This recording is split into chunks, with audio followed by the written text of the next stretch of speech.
Vamos viajar até à antiga Alexandria. Pensem neste lugar. Era um verdadeiro caldeirão de culturas, um ponto de encontro de ideias. E é aqui que duas visões de mundo, duas formas gigantescas de ver a realidade, estavam prestes a chocar de frente.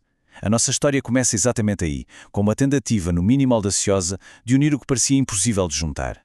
Ok, então vamos aprofundar isto. De um lado, temos a tradição hebraica. É uma fé muito pessoal, muito ativa, contada através de histórias, de revelações, um Deus que age no mundo. Do outro lado, bem, temos a filosofia grega. Pensem em Platão. Aqui, a conversa é sobre um Deus abstrato, transcendente, que se alcança não pela fé, mas pela razão, pela lógica. São mesmo dois universos paralelos, cada um com a sua própria linguagem para falar sobre o divino e sobre a realidade. E claro, a grande pergunta era: será que estes dois mundos poderiam alguma vez ser unidos? E atenção, isto não era só uma discussão para intelectuais. Não, não. Era um conflito mesmo fundamental sobre o que é real, sobre quem é Deus.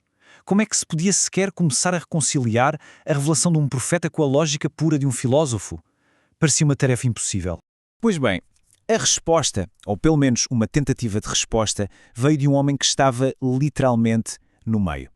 Alguém que vivia com um pé em cada um destes mundos. Uma figura que nasceu e cresceu precisamente na interseção destas duas grandes correntes de pensamento. Estamos a falar de Filon de Alessandria. E quem era ele?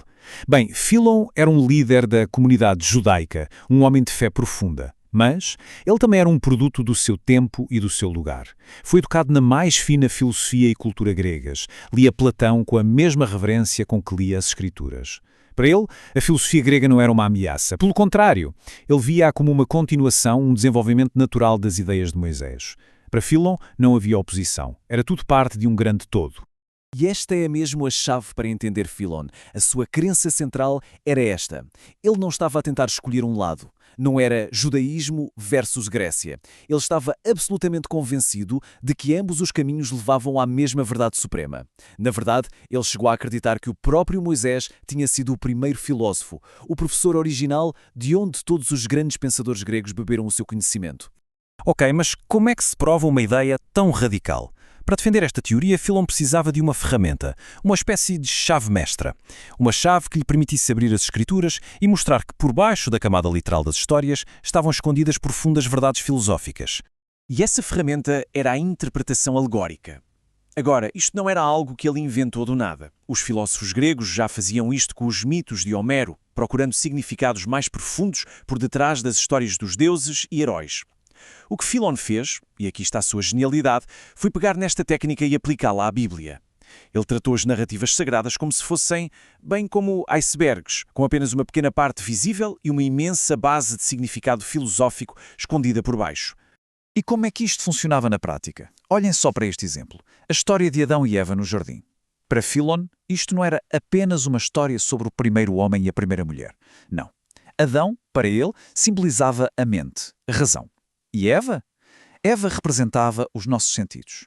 Portanto, a história toda transforma-se numa alegoria sobre a luta eterna da mente contra as tentações do mundo material trazidas pelos sentidos.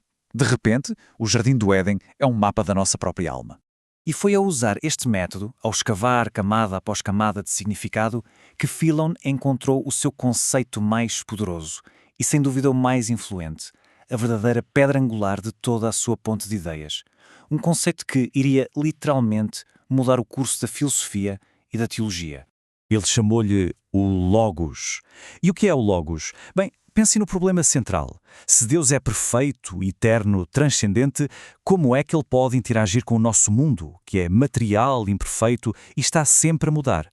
Como é que o perfeito toca no imperfeito? Era um quebra-cabeças filosófico enorme.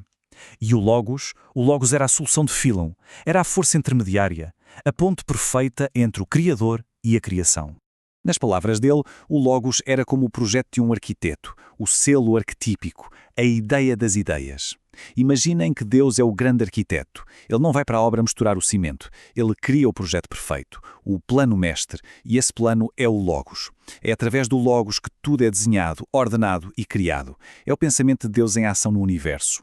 E este conceito era tão rico, tão complexo, que Filon deu-lhe imensos nomes. Era a mente divina, o filho primogênito de Deus, o sumo sacerdote, o anjo do Senhor. Cada nome era como olhar para um diamante de um ângulo diferente. revelava uma nova faceta do seu papel fundamental, ser o grande mediador, o elo de ligação entre Deus e a humanidade. Portanto, o ponto crucial é este. Philon construiu uma ponte intelectual absolutamente incrível. Mas, e este é um grande mas, a história de quem acabou por usar essa ponte, quem a atravessou em massa, é talvez a parte mais irónica e surpreendente de todo o seu legado. Um desfecho que ele, muito provavelmente, nunca poderia ter imaginado. E aqui está a grande ironia. No judaísmo, a obra de Philon foi, em grande parte, esquecida. A tradição rabínica que seguiu não estava muito interessada neste tipo de especulação filosófica tão grega. Mas, do lado do cristianismo, uau! As suas ideias foram como ouro.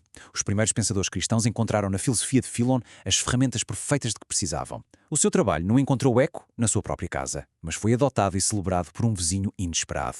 E não foi logo de imediato. Passaram-se cerca de 200 anos. Mas depois, teólogos cristãos como Clemente de Alexandria e Orígenes redescobriram os seus escritos. E quando leram Philon a falar do Logos como Filho de Deus, como um mediador divino, bem, imaginem o que isso significou para eles. Estas ideias tornaram-se os blocos de construção, a fundação filosófica para explicar a sua própria teologia. E esta é a grande conclusão da história. Philon de Alexandria, um filósofo judeu, a tentar reconciliar a sua fé com a filosofia grega, acabou, sem nunca o saber, por criar a linguagem e os conceitos que uma nova religião mundial, o cristianismo, usaria para se explicar ao mundo. Ele construiu a ponte para um propósito, mas foi um futuro que ele não conhecia que acabou por atravessá-la. E isto deixa-nos com uma reflexão final, não é? Sobre o caminho tão imprevisível que as ideias percorrem ao longo da história.